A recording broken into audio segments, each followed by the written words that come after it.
Overwhelm is that sense of drowning and it's all too much and you just cannot cope. And very often we find that it's very earliest relationships with our key caregivers who didn't really attune to us particularly well. So we didn't really learn how to regulate our emotions because they didn't regulate our emotions. So what can you do about it? Well, one of the things is you should identify the triggers. What pushes you into overwhelm?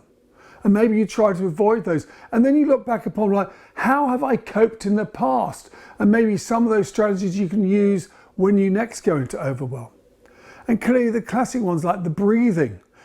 How can we breathe deeper, slowly? Helps to re-trigger the systems in ourselves. And then we've then got the idea of that mindfulness and also this idea of 5 senses. Name 5 things that you can see, 4 things you can hear, 3 things you can touch.